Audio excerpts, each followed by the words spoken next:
हरे कृष्णा। भगवान श्री कृष्ण बोले कि तुम तो क्रोध में भरे हुए सोते भी नहीं थे। कभी सोना भी पड़ा तो औंधे मुंह लेट जाते थे और सदा घोर अशांत और रोष भरी बातें ही तुम्हारे मुख से निकलती रही थी। भीम, तुम बारंबार लंबी सांस खींचते हुए अपने ही क्रोध से उसी प्रकार संतप्त होते थे जैसे आग अपने ही तेज से तपी रहती है। धुएं से व्याप्त हुई अग्नि की भांति तुम्हारी नित्य निरंतर अशांति ही छाई रहती थी। भारी बोझ से पीड़ित दुर्बल मनुष्य की भांति तुम एकांत में बैठकर जोर जोर से सांसें खींचा करते थे। इसीलिए तुम्हें कुछ लोग इस बात को ना समझते हुए तुम्हें पागल मानते थे। भीम, जैसे हाथी वृक्षों को जड़ मूल सहित उखाड़ कर उन्हें पैरों की ठोकरों से टूक टूक कर डालता है, उसी प्रकार तुम भी पैरों से पृथ्वी पर आघात करते हुए जोर जोर से गरजते थे, चारों ओर दौड़ते थे। पांडुनंदन, तुम कभी इस जन समुदाय में प्रसन्नता का अनुभव नहीं करते थे। सदा एकांत में बैठकर कालक्षेप करते थे। दिन हो या रात तुम किसी दूसरे का अभिनंदन नहीं करते थे। कभी सहसा हंस पड़ते और कभी एकांत स्थान में रोते हुए से प्रतीत होते थे। कभी घुटनों पर मस्तक रखकर दीर्घ काल तक नेत्र बंद किए बैठे रहते थे। भीमसेन, मैंने बार बार तुम्हें भौहें टेढ़ी करके दोनों होठों को चबाते हुए देखा है। यह सब तुम्हारे क्रोध की करतूत है। तुम अपने भाइयों के बीच में सत्य की शपथ खाकर बार बार गदा छूते हुए कहते थे, जैसे सूर्यदेव पूर्व दिशा में उदित होते हुए अपने तेजोमंडल को प्रकट करते दिखाई देते हैं, पश्चिम दिशा में वे ही अंशुमाली अस्ताचल को जाकर निश्चित रूप से मेरू पर्वत की परिक्रमा करते हैं। उनके लिए इस नियम में कभी अंतर नहीं पड़ता। उसी प्रकार मैं सच कहता हूँ कि अमर्षशील दुर्योधन के पास जाकर अपनी गदा से उसके प्राण ले लूंगा। मेरे इस कथन में कभी कोई अंतर नहीं पड़ सकता। परंतु परमतप ऐसी प्रतिज्ञा करने वाले तुम जैसे वीर शिरोमणि की बुद्धि आज शांति स्थापना में लग रही है, ये तो बड़े आश्चर्य की बात है। युद्ध का अवसर उपस्थित होने पर पहले से युद्ध की अभिलाषा रखने वाले लोगों के विचार भी इतने बदल जाते हैं कि वे विपरीत सोचने लगते हैं। भीमसेन, जान पड़ता है इसीलिए भी तुम्हें भी युद्ध से भय होने लगा है। कुंती नंदन, बड़े विस्मय की बात है। तुम्हें सोते जागते में उल्टे परिणाम की सूचना देने वाले अपशकुन दिखाई देते हैं। इसी से तुम शांति की इच्छा प्रकट कर रहे हो। कायर और नपुंसक की भांति इस समय तुम अपने को कुछ पुरुषार्थ की बातें नहीं मानते। तुम्हारे ऊपर मोह छा गया है जिससे तुम्हारी मानसिक दिशा बिगड़ गई है। जान पड़ता है तुम्हारा हृदय कांपता है, मन शिथिल होता जाता है, तुम्हारी जांघें मानो अकड़ गई हैं। इसीलिए तुम शांति चाहते हो। पार्थ कहते हैं कि मनुष्य का चित्त सदा एक निश्चय पर अटल नहीं रहता। वह हवा के वेग से हिलती हुई सेमल के फल की गांठ के समान डामाडोल रहता है। यदि गौएं मनुष्यों की बोली बोलें तो वह वैसे बिगड़ी हुई होंगी, उसी प्रकार तुम्हारी ये बुद्धि विकृत होकर अगाध समुद्र के नाव के बिना डूबने वाले मनुष्य की भांति पांडवों के मन को चिंतामग्न कर देती है। भीमसेन, तुम जो बातें कह रहे हो वो तुम्हारे योग्य कदापि नहीं है। जैसे पर्वत का चलना आश्चर्य की बात है, उसी प्रकार तुम्हारे द्वारा किया हुआ ये शांति प्रस्ताव मुझे महान आश्चर्य में डाल रहा है। भरत, तुम अपने कर्मों की ओर देखकर और जिस कुल में तुम्हारा जन्म हुआ है उस पर दृष्टिपात करके खड़े हो जाओ। वीरवर, विषाद ना करो और अपने क्षत्रियोचित कर्म पर डटे रहो। शत्रुदमन, तुम्हारे चित्त में जो अग्नि उत्पन्न और ग्लानि उत्पन्न हुई है वह तुम्हारे जैसे शूरवीर के योग्य कदापि नहीं है, क्योंकि क्षत्रिय जिसे ओज एवं पराक्रम से प्राप्त नहीं करता उसे अपने प्रयोग उपयोग में वो लेता ही नहीं है। इस प्रकार श्री महाभारत उद्योग पर्व के अंतर्गत भगवान उद्यान पर्व में भीमोत्तेजक श्री कृष्ण वाक्य विषयक 75वां अध्याय पूर्ण हुआ। वैशंपायन जी कहते हैं, जन्मेजय, वसुदेव नंदन भगवान श्री कृष्ण के ऐसा कहने पर सदा क्रोध और अमर्ष में भरे रहने वाले भीमसेन पहले सुशिक्षित घोड़े की भांति सरपट भागने लगे, जल्दी जल्दी बोलने लगे, फिर धीरे धीरे बोले। भीमसेन ने कहा, अच्युत, मैं करना तो कुछ और चाहता हूँ, परंतु आप समझ कुछ और ही रहे हैं। दहाड़ नंदन, आप दीर्घ काल तक मेरे साथ रहे हैं, अतः मेरे विषय में ये सच्ची बात जानकारी रखते ही होंगे कि युद्ध में मेरा अत्यंत अनुराग है और मेरा पराक्रम भी मिथ्या नहीं है। अथवा ये भी संभव है कि बिना नौका के अगाध सरोवर में तैरने वाले पुरुष को जैसे उसकी गहराई का पता नहीं चलता, उसी प्रकार आप मुझे अच्छी तरह नहीं जानते हो। इसीलिए आप अनुचित वाक्यों द्वारा मुझ पर आक्षेप कर रहे हैं।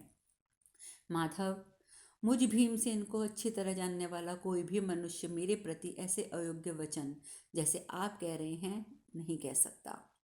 वृषनिकुल नंदन, इसलिए मैं आपसे अपने उस पौरुष और बल का वर्णन करना चाहता हूँ जिसकी समानता दूसरे लोग नहीं कर सकते। यद्यपि स्वयं अपने प्रशंसा करना सर्वथा नीच पुरुषों का कार्य है, तथापि आपने जो मेरे सम्मान के विपरीत बातें कहकर मेरा तिरस्कार किया है, उससे पीड़ित होकर मैं अपने बल का बखान कर रहा हूँ। हे कृष्ण, आप इस भूतल और स्वर्गलोक पर दृष्टिपात करें।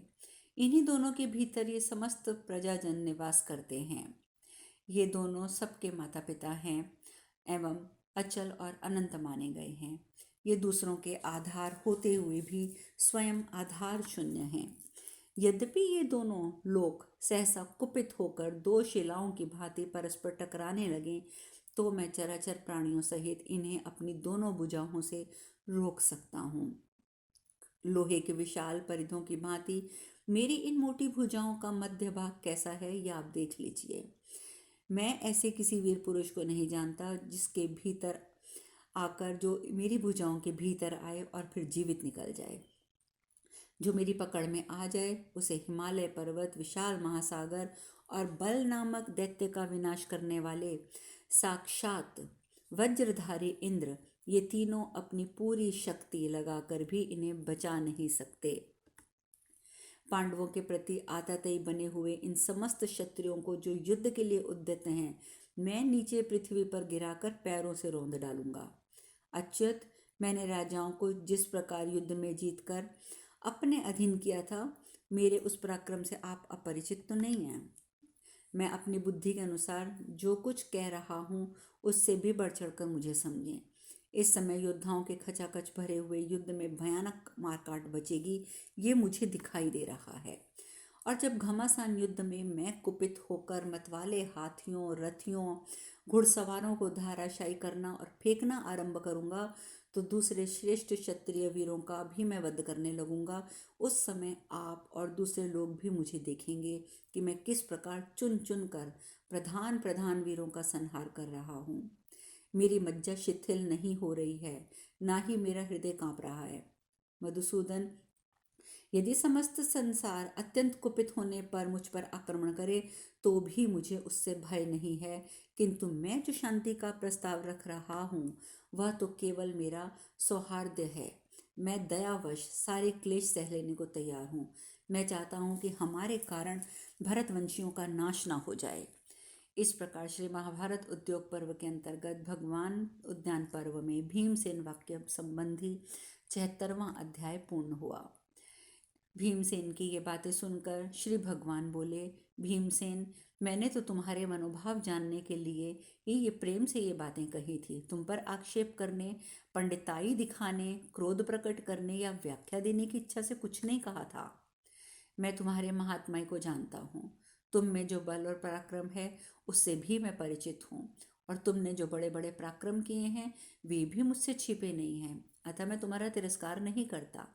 पांडुनंदन, तुम अपने में जैसे कल्याणकारी गुण की संभावना करते हो, उससे भी सहस्त्र गुणे सद्गुणों की संभावना तुमसे मैं करता हूँ। भीमसेन, समस्त राजाओं द्वारा सम्मानित जैसे प्रतिष्ठित कुल में तुम्हारा जन्म हुआ है, अपने बंधुओं और सहृदयों के प्रति तुम वैसे ही प्रतिष्ठा के योग्य हो। वृकोधर, देव धर्म अर्थात प्रारब्ध और मानुष धर्म अर्थात पुरुषार्थ का स्वरूप संदिग्ध है। लोग देव और पुरुषार्थ दोनों के परिणाम को जानना चाहते हैं, परंतु किसी निश्चय तक नहीं पहुंच पाते, क्योंकि उपयुक्त पुरुषार्थ भी कभी पुरुष की कार्य सिद्धि के कारण बनकर कभी विनाश का भी हेतु बन जाता है। इस प्रकार जैसे देव का फल संदिग्ध है, वैसे ही पुरुषार्थ का फल भी संदिग्ध है। दोषदर्शी विद्वानों द्वारा अन्य रूप में देखे हुए और विचारे हुए कर्म वायु के वेग की भांति बदलकर किसी दूसरे रूप में परिवर्तित हो जाते हैं। अच्छी तरह विचारपूर्वक निश्चित किए गए, उत्तम नीति से युक्त तथा न्यायपूर्वक संपादित किए हुए मानव संबंधी पुरुषार्थ साध्य कर्म भी कभी कभी दैववश से बाधित हो जाते हैं, उनकी सिद्धि में विघ्न पड़ जाता है। भारत, देवकृत कार्य भी समाप्त होने से पहले पुरुषार्थ द्वारा नष्ट किया जा सकता है। जैसे शीत का निवारण वस्त्र से, गर्मी का निवारण व्यजन से, वर्षा का छत्र से और भूख प्यास का निवारण अन्न और जल से हो जाता है। प्रारब्ध के अतिरिक्त जो पुरुष का स्वयं अपना किया हुआ कर्म, उससे भी फल की सिद्धि होती है। इस विषय में यथेष्ट उदाहरण मिलते हैं। पांडुनंदन, पुरुषार्थ को छोड़कर किसी दूसरे साधन से, केवल देव से ही मनुष्य का जीवन निर्वाह नहीं हो सकता। ऐसा विचार उसे कर्म से प्रवृत्त कर दे होना चाहिए। फिर प्रारब्ध और पुरुषार्थ दोनों के संबंध में फल की प्राप्ति होगी। जो अपनी बुद्धि में ऐसा निश्चय करके कर्मों में ही प्रवृत्त होता है, वह फल की सिद्धि ना होने पर भी दुखी नहीं होता और फल की सिद्धि प्राप्त होने पर भी हर्ष का अनुभव नहीं करता। भीमसेन, मुझे इस विषय में अपना ये निश्चय बताना अभीष्ट है कि युद्ध में शत्रुओं के साथ भिड़ने पर अवश्य विजय प्राप्त होगी, यह नहीं कहा जा सकता। मनोभाव बदल जाएं अथवा प्रारब्ध के अनुसार कोई विपरीत घटना घटित हो जाए तो भी सहसा अपने तेज और उत्साह को सर्वथा छोड़ना नहीं चाहिए। विषाद एवं ग्लानि का अनुभव नहीं करना चाहिए। ये बातें भी मैं तुम्हें आवश्यक समझकर समझा रहा हूँ।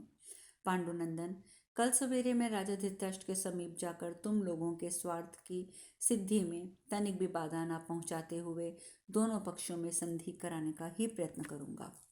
यदि वे संधि स्वीकार कर लेंगे तो मुझे अक्षय यश की प्राप्ति होगी। तुम लोगों का मनोरथ भी पूर्ण होगा और कौरवों का भी कल्याण होगा।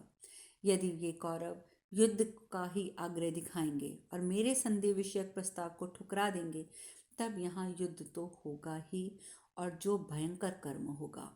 भीमसेन, इस युद्ध में सारा भार तुम्हारे ऊपर ही रखा जाएगा एवं अर्जुन इस भार को धारण करेंगे।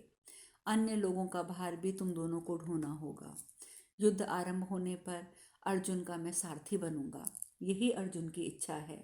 तुम ये ना समझो कि मैं युद्ध होने देना नहीं चाहता। वृकोदर, जब तुम कायरता पूर्ण वचनों द्वारा शांति का प्रस्ताव करने लगे, तब मुझे तुम्हारे युद्ध विषयक विचार के बदल जाने का संदेह हुआ, जिसके कारण पूर्वोक्त बातें कहकर मैंने तुम्हारे तेज को उद्दीप्त किया है। इस प्रकार श्री महाभारत उद्योग पर्व के अंतर्गत भगवान उद्यान पर्व में श्री कृष्ण वाक्य विषयक 77वां अध्याय पूर्ण हुआ। यह सब सुनकर अब अर्जुन ने कहा, जनार्दन, मुझे जो कुछ कहना था वह सब तो महाराज युधिष्ठिर ने कह ही दिया है। शत्रुओं का संताप करने वाले प्रभु, आपकी बातें सुनकर मुझे ऐसा जान पड़ता है कि आप धृतराष्ट्र के लोभ और हमारी प्रस्तुत दीनता के कारण संधि कराने का कार्य सरल नहीं समझ रहे हैं, अथवा आप मनुष्य के पराक्रम को निष्फल मानते हैं, क्योंकि पूर्व जन्म के कर्म के बिना केवल पुरुषार्थ से ही किसी भी फल की प्राप्ति नहीं होती है। आपने जो बातें कही हैं वह ठीक हैं, परंतु सदा वैसा ही हो यह नहीं कहा जा सकता। किसी भी कार्य को असाध्य नहीं समझना चाहिए। आप ऐसा मानते हैं कि हमारा ये वर्तमान कष्ट ही हमें पीड़ित करने वाला है, परंतु वास्तव में हमारे शत्रुओं के किए हुए वे कार्य ही हमें कष्ट दे रहे हैं, जिनका उनके लिए कोई विशेष फल नहीं है। प्रभु, जिस कार्य को अच्छी तरह किया जाए वह सफल हो सकता है। श्री कृष्ण, आप ऐसा ही प्रयत्न करें जिससे शत्रुओं के साथ हमारी संधि हो जाए। वीर प्रवर, जैसे प्रजापति ब्रह्मा जी देवताओं और असुरों के भी प्रधान हितैषी हैं, उसी प्रकार आप हम पांडवों और कौरवों के भी प्रधान सुहृदय हैं। इसलिए आप ऐसा प्रयत्न कीजिए जिससे कौरवों और पांडवों के दुख का निवारण हो जाए। मेरा विश्वास है आपके लिए हितकर कार्य करना आपके लिए दुष्कर नहीं है। जनार्दन, ऐसा करना आपके लिए अत्यंत आवश्यक कर्तव्य है। प्रभु, आप वहाँ जाने मात्र से ये कार्य सफलतापूर्वक संपन्न कर लेंगे, ये मैं जानता हूँ। वीरवर, उस दुरात्मा दुर्योधन के प्रति आपको कुछ और करना अभीष्ट हो तो जैसी आपकी इच्छा होगी वह सब कार्य उसी रूप में संपन्न होगा। हे श्री कृष्ण, कौरवों के साथ हमारी संधि हो जाए और आप जो कुछ करना चाहते हो वही करो। विचार करने पर हम इस निष्कर्ष पर पहुंचते हैं कि आपकी जो इच्छा हो वही हमारे लिए गौरव और समादर की वस्तु है। वह दुष्टात्मा दुर्योधन अपने पुत्रों और बंधु बांधवों सहित वध के ही योग्य है। जो धर्मपुत्र युधिष्ठिर के पास आई हुई संपत्ति देखकर उसे सहन न कर सका। इतना ही नहीं, जब कपट द्यूत का आश्रय लेने वाले उस क्रूर आत्मा किसी धर्म संपत्त उपाय, युद्ध आदि को अपने लिए सफलता दे देने वाला नहीं देखा, तब कपटपूर्ण उपाय से उस संपत्ति का अपहरण कर लिया। क्षत्रिय कुल में उत्पन्न हुआ कोई भी धनुर्धर पुरुष किसी के द्वारा युद्ध के लिए आमंत्रित होने पर कैसे पीछे हट सकता है, भले ही वैसा करने पर उसके लिए प्राण संकट में उपस्थित हो जाएं। वृष्णिकुल नंदन, हम लोग अधर्मपूर्वक जुए में पराजित किए गए और वन में भेज दिए गए। यह सब कुछ देखकर मैंने मन ही मन पूर्ण रूप से निश्चय कर लिया है कि दुर्योधन मेरे द्वारा वध के योग्य है। हे कृष्ण, आप मित्रों के हित के लिए जो कुछ करना चाहते हैं वह आपके लिए अद्भुत नहीं है। मृदु अथवा कठोर, जिस उपाय से भी संभव हो, किसी तरह अपना मुख्य कार्य सफल तो हमें करना ही है। अथवा यदि आप अब कौरवों का वध ही श्रेष्ठ मानते हो तो वही शीघ्र से शीघ्र किया जाए। इसके सिवा और किसी बात पर हमें विचार भी नहीं करना चाहिए। आप जानते हैं कि उस पापात्मा दुर्योधन ने भरी सभा में द्रुपद कुमारी कृष्णा को कितना कष्ट पहुंचाया था, परंतु हमने उसके इस महान अपराध को भी चुपचाप सहन कर लिया। माधव, वही दुर्योधन जब पांडवों के साथ अच्छा बर्ताव करेगा, ऐसी बात मेरी बुद्धि को तो जच ही नहीं रही है। उसके साथ संधि का सारा प्रयत्न ऊसर में बोए हुए बीज की भांति व्यर्थ होगा।